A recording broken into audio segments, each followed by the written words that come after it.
Welcome! In this session, we'll explore an interesting graph problem, all ancestors of a node in a directed acyclic graph. We'll break down the problem, discuss various approaches, and understand their trade-offs. Let's dive in. In this problem, we are working with a directed acyclic graph, or DAG, which is a graph where the edges have a direction, and there are no cycles.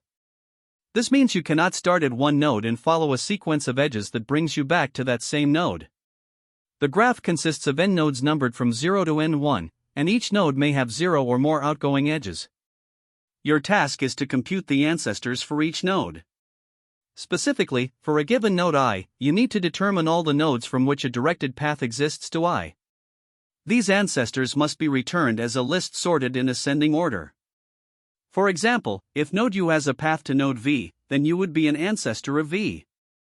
The input includes the number of nodes, n, and a list of directed edges, where each edge specifies a connection between two nodes.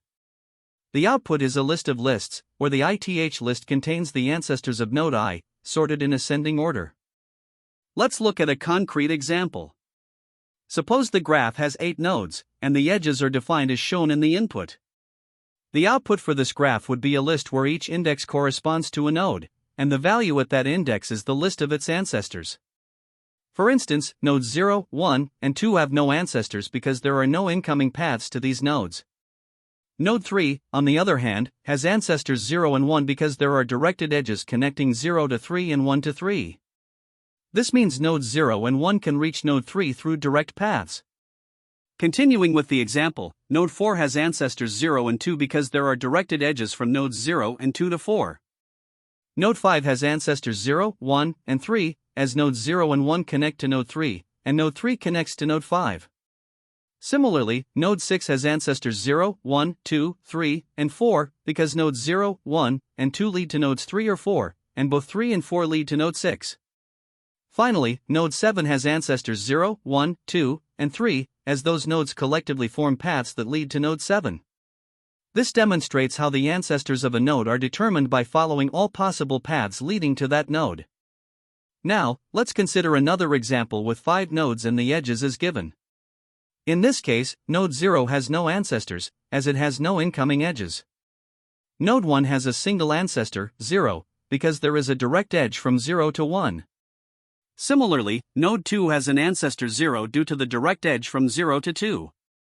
Node 3 has ancestors 0 and 1, as node 0 leads to node 1, and node 1 leads to node 3.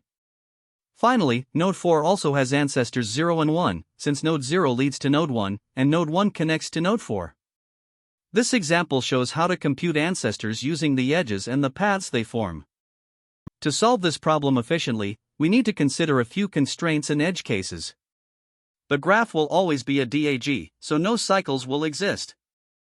For a graph with a single node, the output will simply be an empty list, as there are no ancestors.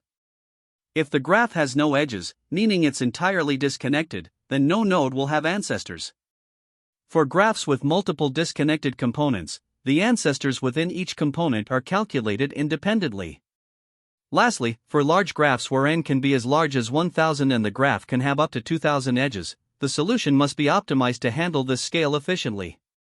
This ensures the approach is robust across all valid inputs. To start, let's consider the brute force approach to solving this problem. The intuition here is straightforward. For each node in the graph, we perform a full graph traversal, such as depth-first search or breadth-first search, to find all the nodes that can eventually lead to it. Essentially, we traverse all incoming edges recursively for each node to identify its ancestors. The steps involve iterating through all nodes in the graph, performing a DFS or BFS for each node, and collecting the ancestors into a set or list, making sure to avoid duplicates. However, this method has significant drawbacks. The time complexity is O, n asterisk, v plus e, where n is the number of nodes, v is the number of vertices, and e is the number of edges. This is because we traverse the entire graph for every node, which becomes inefficient as the graph size grows. Additionally, the space complexity is O, n, due to the stack or queue used during traversal. While simple to implement, this approach is impractical for large graphs due to the repeated and redundant traversals it requires. Now, to address the inefficiencies of the brute force method, we turn to an optimized approach that leverages the topological properties of directed acyclic graphs. The key insight here is that in a topological order, all ancestors of a node appear before the node itself. This ordering allows us to process the graph systematically and avoid redundant computations. The steps for this approach start with performing a topological sort on the graph, which provides the desired order. Then, for each node in this order, we add its ancestors to a set or list and propagate those ancestors to its child nodes through the outgoing edges. To achieve this, we use an adjacency list to represent the graph and a separate structure, such as a list of sets, to store the ancestors of each node. This method is far more efficient, with a time complexity of O, V plus E. The topological sorting step takes O, V plus E, and propagating the ancestors also takes O, V plus E, as each edge is processed only once. Space complexity is similarly O, V plus E, to store the graph and the ancestors. This approach is not only efficient but also avoids the redundant traversals that hinder the brute force method. The chosen strategy for solving this problem is the optimized approach using topological sorting, and for good reason. The pivotal insight here is that topological ordering naturally satisfies our need to process all ancestors of a node before the node itself.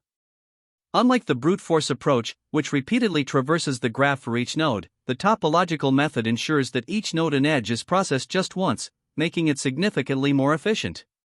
When comparing the two, the brute force method is simpler to implement but becomes highly inefficient for larger graphs due to its redundant computations. It might be acceptable for very small graphs where performance isn't a concern. On the other hand, the optimized approach, while slightly more complex, is well suited for larger graphs. It efficiently handles the ancestor propagation by leveraging the DAG structure in topological properties. Ultimately, this approach strikes an excellent balance between clarity and performance. By processing the graph in a systematic, linear fashion, it avoids unnecessary work and ensures optimal time complexity, making it the ideal choice for this problem. In this problem, we are tasked with finding all the ancestors for each node in a directed acyclic graph, or DAG. A node is considered an ancestor of another node if there exists a directed path connecting them. The graph consists of n nodes, labeled from 0 to n1, and the edges are given as pairs, U, V, indicating a directed edge from U to V. To solve this, we can use a brute force approach that explores the graph starting from each node. The intuition here is simple. By performing a graph traversal, either depth-first search, DFS, or breadth-first search, BFS, we can discover all nodes reachable from a given starting node. These reachable nodes will help us determine the ancestor relationships. To get started, we first represent the graph using an adjacency list. This is an efficient way to store the edges, where each node U maps to a list of its neighbors V that it directly points to. Once the graph is represented as an adjacency list, we initialize data structures to track the results. Specifically, we use a dictionary or a list of sets, where each set will store the ancestors of a corresponding node. Initially, all these sets are empty since no ancestors have been identified yet. Next, we iterate over each node in the graph. For each node, we perform a graph traversal, using either DFS or BFS, to explore all nodes that are reachable from the current starting node. Whenever we visit a node during traversal, we add the starting node to the set of ancestors for that visited node. To ensure efficiency and avoid revisiting nodes, we use a visited set during the traversal. Once the traversal for a specific starting node is complete, we move to the next node in the graph.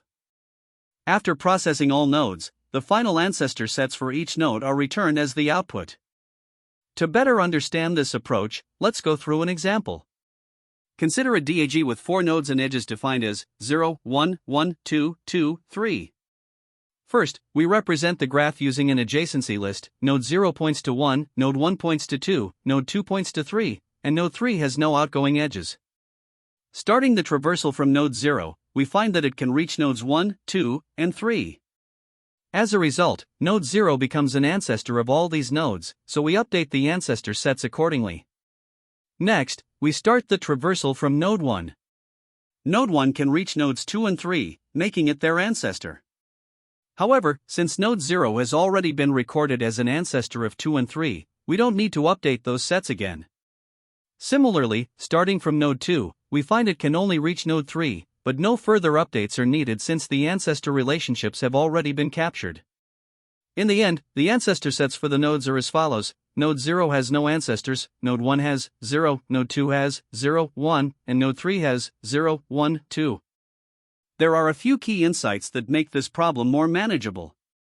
First, the structure of a DAG guarantees that there are no cycles. This means that during traversal, we don't need to worry about revisiting nodes endlessly, which simplifies the logic significantly. Additionally, in a DAG, ancestors propagate along directed edges. When we traverse from a node, we can efficiently update ancestor sets for all reachable nodes. In terms of complexity, the time required to traverse the graph from a single node is proportional to the number of nodes and edges, or O, V plus E. Since we perform this traversal for each node, the overall time complexity becomes O, n asterisk, V plus E. For space complexity, storing ancestor sets can require up to O, n squared, space in the worst case, when all nodes are interconnected. To optimize the approach, BFS can be used for level-wise exploration, avoiding deep recursion. Another optimization involves storing results incrementally to minimize redundant calculations. The choice of data structures plays a critical role in implementing this algorithm effectively. Using an adjacency list to represent the graph ensures efficient storage and traversal, especially for sparse graphs with relatively few edges compared to the number of nodes. To store the ancestor sets, we use either sets or dictionaries, which allow dynamic updates and ensure that duplicate ancestors are not added. During graph traversal, a visited set is used to prevent revisiting nodes, which can save computation time. Additionally, it's important to handle edge cases gracefully. For example, in a disconnected graph, nodes with no incoming edges will have empty ancestor sets since no other nodes lead to them. For a graph with a single node, that node has no ancestors. On the other hand, in a fully connected graph, where all nodes are reachable from one another, the algorithm should efficiently compute the maximum propagation of ancestors without redundant operations. While the brute force approach works, there are optimized alternatives worth considering. One such approach involves using topological sorting. By traversing nodes in topological order, we can propagate ancestor sets dynamically, eliminating the need to start fresh traversals from each node. This reduces redundant calculations and improves efficiency. Another alternative is the union find algorithm, which can be used to group and track ancestor relationships. However, union find is less intuitive for DAGs since it is better suited for undirected graphs and connectivity problems. When solving this problem, choosing the right method depends on the graph structure and the constraints, but these optimizations can offer significant performance improvements in certain scenarios. To solve the problem of finding all ancestors of a node in a directed acyclic graph, we start by importing the necessary modules, defaultIct and deq. These will help us build the graph structure and perform a topological sort efficiently. The getAncestors function begins by constructing the adjacency list representation of the graph, as well as an array to track the integrity of each node. The adjacency list, stored in the graph dictionary, maps each node to its direct neighbors, while the in_degree array keeps track of how many incoming edges each node has. For every edge in the input, we update these structures accordingly. Next, we initialize a list called ancestors, where each index corresponds to a node and stores a set of its unique ancestors. This will be updated as we traverse the graph. The next step involves performing a topological sort using Kahn's algorithm. We begin by adding all nodes with 0 in degree to a queue, as these nodes have no dependencies and can be processed immediately. The queue helps us process nodes in the correct order, ensuring that we handle dependencies properly. As we process each node in the queue, we look at its neighbors in the graph. For each neighbor, we update its ancestor set by adding the current node and the ancestors of the current node. This step ensures that the ancestor relationship is propagated correctly through the graph. After updating the ancestor set, we decrement the in-degree of the neighbor. If the in-degree of a neighbor becomes 0, it means all its dependencies have been processed, so we add it to the queue for further processing. Once all nodes have been processed via the topological sort, the ancestors list contains sets of ancestors for each node. The final step is to convert these sets into sorted lists, as the problem requires the ancestors to be returned in sorted order. We achieve this with a simple list comprehension that iterates over each ancestor set, converts it to a list, and sorts it. The resulting list of sorted ancestor lists is then returned as the solution. Here, we begin by defining the method getAncestors, which takes the number of nodes, n, and the edges of the graph as inputs. The first step is to build the adjacency list to represent the graph and an in-degree array to track how many incoming edges each node has. The adjacency list is stored in a hash map, or each key represents a node and the corresponding value is a list of its neighbors. For each edge, we update this graph structure and increment the in-degree of the destination node. Next, we initialize a list of sets called ancestors, where each node will eventually store its ancestors. We prepare this list by adding an empty hash set for each node. Finally, we set up a queue for Kahn's algorithm, a classic method for topological sorting. We iterate through all the nodes and add those with an in-degree of 0 to the queue, as these are the starting points with no dependencies. Now, we process the nodes in the queue using Kahn's algorithm. As we visit each node, we check its neighbors in the graph. For each neighbor, we update its ancestor set by combining its current ancestors with the ancestors of the current node, and we also include the current node itself as an ancestor. This ensures that the ancestor relationships are propagated correctly. After updating the ancestors, we decrement the in-degree of the neighbor, and if the in-degree becomes 0, we add it to the queue to process it next. This continues until the queue is empty, ensuring that we traverse the nodes in topological order.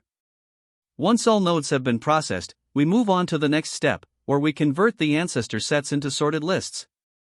Finally, we prepare the result to return. For each node, we take its ancestor set, convert it into a list, and sort it in ascending order. These sorted lists are then added to the result list. Once all nodes have been processed, the result list, which contains the sorted ancestors for each node, is returned. This ensures that the output is in the required format, with the ancestors of each node presented as a sorted list. The method concludes here, providing an efficient solution to determine all ancestors in the directed acyclic graph. To solve this problem, we start with understanding how the graph is represented and processed. The input gives us 4 nodes and edges indicating directed connections. First, we build an adjacency list to represent the graph, which results in graph equals 0, 1, 1, 2, 2, 3. Alongside, we calculate the in-degree of each node, which is the number of edges pointing to that node. Here, in_degree equals 0, 1, 1, 1, since node 0 has no incoming edges, while nodes 1, 2, and 3 each have one. Next, we initialize the ancestors list as a list of empty sets, one for each node. This will eventually hold the ancestors of each node. The core of the solution involves performing a topological sort using Kahn's algorithm. Starting with the nodes that have an in-degree of 0, which here is just node 0, we process the graph layer by layer. When processing node 0, we update the ancestors of node 1 by adding node 0 to its set. The in-degree of node 1 is then reduced, and since it becomes 0, we add it to the queue. The same process is repeated for nodes 1 and 2, updating the ancestors of their respective neighbors. Finally, we convert each set of ancestors into a sorted list, yielding the result 0, 0, 1, 0, 1, 2 for this example. In this second example, we deal with a disconnected graph, which means some nodes or components are not connected to others. Here, we have 5 nodes and edges connecting 0 to 1 and 2 to 3. The adjacency list becomes graph equals 0, 1, 2, 3, while the in-degree array is in_degree equals 0, 1, 0, 1, 0, reflecting that nodes 0, 2, and 4 have no incoming edges. The ancestors list is initialized as before, with empty sets for each node. The topological sort begins with nodes that have an in-degree of 0, which are nodes 0, 2, and 4. Processing node 0 updates the ancestors of node 1 to include 0, and node 1 is added to the queue as its in-degree becomes 0. Similarly, processing node 2 updates the ancestors of node 3 to include 2, and node 3 is added to the queue. Node 4, having no neighbors, is simply skipped. After processing nodes 1 and 3, which also have no neighbors, we convert the ancestor sets to sorted lists.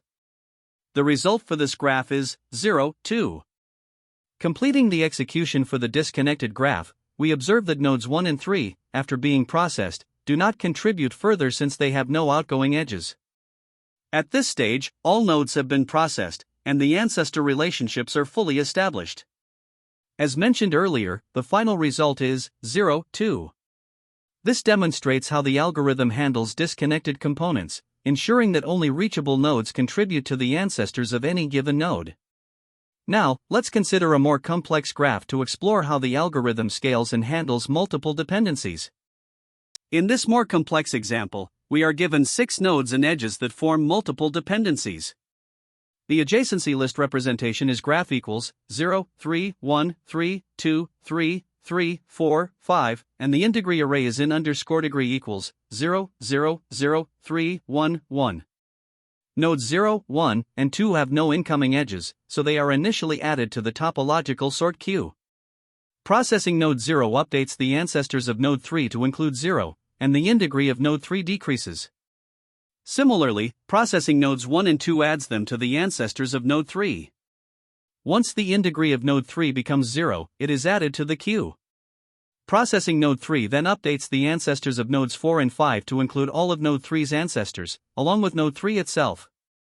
After processing all nodes, the ancestor sets are converted into sorted lists, yielding the final result 0, 1, 2, 0, 1, 2, 3, 0, 1, 2, 3.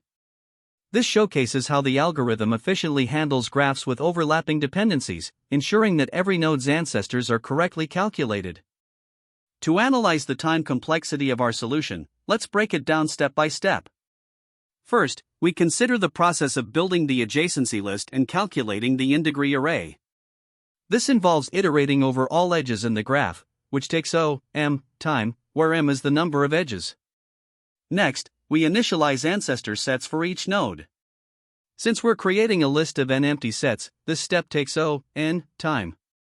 Then comes the topological sort using Kahn's algorithm.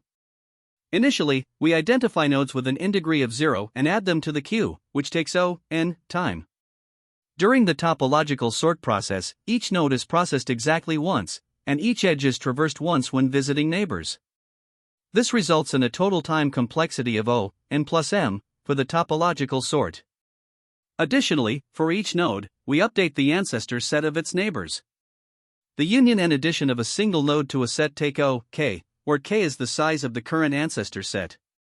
However, the total size of all ancestor sets is bounded by the number of edges, m, leading to an overall update cost of m. Next, we convert the ancestor sets into sorted lists. For each node, the ancestor set, which can have up to n elements, is converted to a sorted list. Sorting takes n log n per node in the worst case. However, since the total number of ancestor relationships across all nodes is bounded by the number of edges, m, the total time for this step is m plus n log n. Now, combining all these steps, the overall time complexity of the solution becomes m for graph construction, n for initialization, n plus m for the topological sort, and m plus n log n for sorting. The dominating term here is m plus n log n, which represents the overall time complexity of the solution. Let's now analyze the space complexity of the solution. First, the adjacency list used to represent the graph requires m space, as it stores all the edges. The in-degree array, which tracks the number of incoming edges for each node, requires n space. Next, we have the ancestor sets. Each node has a set to store its ancestors, and in a complete directed acyclic graph, DAG, a node could potentially have up to n1 ancestors. However, the total size of all ancestor sets across all nodes is bounded by m, as the total number of ancestor relationships is limited by the number of edges. Additionally, the queue used in the topological sort can hold up to n nodes at any given time. Finally, the output, which is a list of n sorted lists, also requires space proportional to the total number of ancestor relationships, which is m. Summing up all these contributions, the total space complexity is m for the graph representation, n for the in-degree array, m for the ancestor sets, n for the queue, and m for the output storage. The dominating term here is m plus n, which represents the overall space complexity. When comparing this optimized approach to a naive one, the advantages become clear. A naive approach would involve performing a DFS or BFS from each node to find its ancestors. For each node, this would take O(m) time in the worst case, and doing this for all n nodes would result in a total time complexity of O(n*(m). Additionally, the space usage in the naive approach would be higher, as separate visited arrays would be required for each DFS or BFS. In contrast, the current solution leverages topological sorting and iterative propagation of ancestor information to achieve a time complexity of O(m plus n log n, and a space complexity of O(m plus n, making it significantly more efficient for large graphs. Finally, let's discuss the best, average, and worst cases for the time complexity of this solution. In the best case, where the graph is sparse and has very few edges, the time complexity is dominated by O(n log n). For the average case, which corresponds to a typical DAG with a number of edges proportional to the number of nodes, the time complexity is O(m plus n log n). In the worst case, where the graph is dense and approaches the maximum number of edges for a DAG, which is n(1/2), the time complexity also remains O(m plus n log n). This consistency in the time complexity across different cases highlights the robustness of the solution, as it scales efficiently even for large and complex directed acyclic graphs. When solving this problem, there are several common mistakes to watch out for. First, it's crucial to ensure that the graph is indeed a directed acyclic graph, or DAG. If input validation is overlooked and cycles exist in the graph, your traversal methods, like DFS or BFS, could enter infinite loops. Adding safeguards to verify acyclicity before processing the graph can prevent this issue. Next, inefficient graph traversal is another common pitfall. For example, if you use DFS or BFS repeatedly for every node, you could run into redundant computations, leading to quadratic or worse time complexity. Instead, leveraging techniques like memoization or dynamic programming can help optimize repeated ancestor queries. Additionally, be careful with isolated nodes, such as those that have no incoming edges, which are root nodes, or no outgoing edges, which are leaf nodes. These can often be mishandled during initialization or while constructing ancestor lists, so always ensure edge cases are accounted for. Finally, a frequent misunderstanding lies in the ancestor relationship itself. Ancestors include all nodes that are reachable indirectly, not just direct parents. Your solution should process these transitive relationships correctly to avoid logical errors. Another common issue is misinterpreting the graph input format. Graphs can be represented in various ways, such as adjacency lists, edge lists, or adjacency matrices. If you misread the input format, it can lead to errors in graph construction and traversal. Always pay close attention to how the graph is provided. From an interview perspective, it's important to understand that graph problems often test your ability to optimize traversal methods like DFS or BFS. For ancestor-related problems, a post-order DFS is particularly effective because it allows you to propagate ancestor information efficiently. Recognizing patterns is also key. For example, problems involving transitive relationships are often solvable using dynamic programming, memoization, or even topological sorting. To optimize your solution, consider reversing the graph and propagating ancestor information from root nodes to leaf nodes in topological order. This approach minimizes redundant computations and ensures efficiency. Lastly, always clarify assumptions with the interviewer, such as whether the graph is connected, the format of the input, and whether the graph is guaranteed to be a valid DAG. Being clear on these points will help you avoid missteps during implementation. To deepen your understanding, let's explore some related problems that share similar concepts. First, LeetCode 310, Minimum Height Trees, challenges you to apply graph traversal and optimization techniques, making it a great practice problem. Next, LeetCode 207, Course Schedule, focuses on detecting cycles and performing topological sorting in a DAG, skills that are directly relevant to ancestor-related problems. Another related problem is LeetCode 547, Number of Provinces, which emphasizes finding connected components in a graph and mastering traversal techniques. Finally, LeetCode 1462, Course Schedule 4, is particularly relevant because it directly involves finding ancestors and working with transitive relationships, much like this problem. By practicing these problems, you'll not only reinforce your graph traversal skills but also gain a stronger grasp of how to handle related variations effectively. When approaching this problem, there are several alternative methods you can consider, each with its own trade-offs. Using topological sorting is one approach. By sorting the nodes topologically, you can propagate ancestor information efficiently in linear time with respect to the number of nodes and edges. However, this requires pre-processing to compute the topological order, making it best suited for cases where pre-processing is acceptable. Another approach involves dynamic programming with memoization. Here, you store ancestor sets for each node during traversal to avoid redundant computations. While this method increases space complexity, it can significantly reduce the number of DFS calls, making it ideal for dense graphs with overlapping ancestor relationships. Lastly, reverse graph traversal is an option.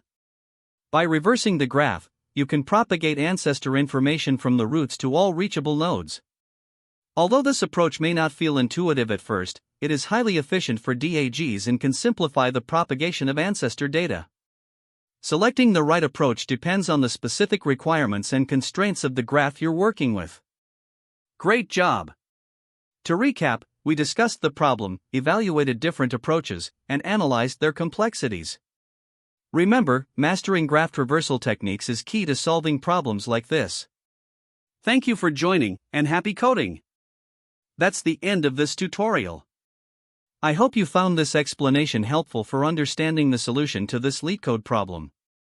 If you enjoyed this content, please consider subscribing to the channel for more coding tutorials and solutions. Feel free to leave a like if this video helped you, and don't hesitate to comment with any questions you might have. Thanks for watching, and happy coding!